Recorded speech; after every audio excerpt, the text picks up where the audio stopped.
Hi there. Welcome to Hourglass Workshops and Conversations with Nancy and Cheryl. I'm Nancy Burns. I'm an acupuncturist in San Jose, California. And I'm Cheryl Seavey. I'm a writer and a blogger in San Jose, California as well. And today, as you can see, our set is different. Yes, our trees. Oops, that's right.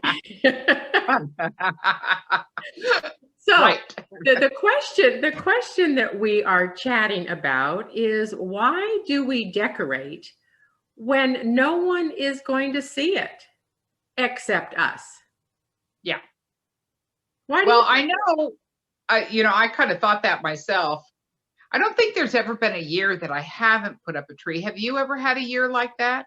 I think there was probably one year when I came back from, well, no, and I've always done it. That's right. Have always, because I either came home from college and I was at home, or I had my own Yeah. apartment, and I always did, even when I had my apartment. Yeah. And I know there have been times I've thought this is stupid because I'm not going to be here. No one's going to see it, blah, blah, blah. But then there's that nagging thing at the back of your head. You need to put up your tree, bah humbug, otherwise, So there is that. But I love looking at every one of my ornaments because we've collected ornaments. Well, my mom has some ornaments on her tree she had when she was 5 years old, and she's 93 now. So Wow. she's collected ornaments all her life, and I have all my life. And so all of our ornaments have a story behind them. How about you? Yeah, ours do too. And now I have several, glass ornaments like you do, but I also have a lot of ornaments that, as I've traveled, I picked up ornaments when we were traveling, and some of them when the kids were with us, and some of the other trips we've taken, around the United States, and as well as in Europe. And that's really fun to go back and I think about those. And then I had a friend that traveled a lot, back in my 20s, and she would bring back some wonderful ornaments from her trip, and I remember those fondly, and from friends. And then there's always the little ubiquitous ones of my boys when they were 1 and 2 years old, and invariably, as I put those on the tree, I take a picture and send it to them.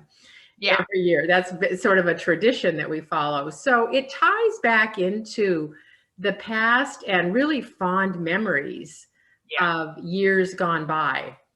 Yeah. Yeah, it's amazing how it brings that, and not everybody collects ornaments, but people have special holiday dishes that they make. I had a friend who did her holiday baking every year, and she had her like 10 different kinds of cookies that she would make. And it was so important to her that she did that every year. Yeah. So everybody has some little tradition, I assume. I think so. And I think particularly during this time, even though people aren't coming over and these are very weird holidays, I think it's really important that we do use some traditional, whether it's baking cookies, putting out a tree, or other, watching another one of my little traditions is watching It's a Wonderful Life. And, I mean, and that's a touchstone to other days, and it makes me feel happy. Yeah. You would laugh at the one that is our family tradition. It's the Wizard of Oz, because every year it would be on at Christmas time, and we would go to my grandfather's country club for the Christmas dinner, and they would stuff all the kids in one room and turn on Wizard of Oz with our Shirley Temples, and we thought that was great while the adults are out having cocktails. So that, I don't know how they planned it, but every year it was on. That was long before you could do things on demand. So right. Back on it, I'm not sure how they managed it, but they did. Yeah.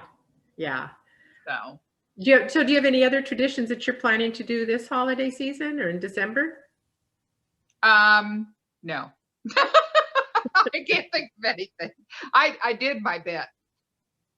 That's it. Yeah. How about you? No, I don't think so. I think, well, one of the things that we do, and you can do this whether it's COVID or not COVID, is go out and look at Christmas tree lights and drive around. I used to haul the kids around to do that, and Mark and I do it, and that's really a fun. That is fun. You're right. That is fun. And I think I heard that people are really doing a lot of decorating because they are at home this year. Yeah. So maybe there'll be really spectacular light displays this year. That's fun. Well, I'd like to encourage you to try some new, something new as well as the something old, which is what we do. And I know every time I turn my tree on in the morning, it makes me happy. Yeah. Yeah, it does. Yeah.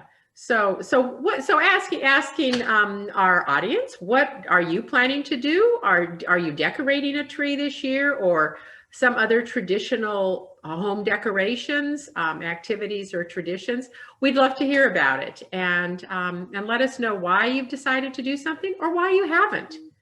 I think that's maybe this is the year. Yeah, maybe this is the year to go out and do something to help people in need. Yeah, because there's certainly a lot of people out there in need. So if you're going to be alone, maybe go feed the hungry. Yeah, certainly lots to do. You're right. Good. Yeah. So until next time, we will enjoy our trees. Hope you all do the same with your traditions, and we'll chat again soon. Until then, I'm Cheryl. And I'm Nancy. Bye now. Bye.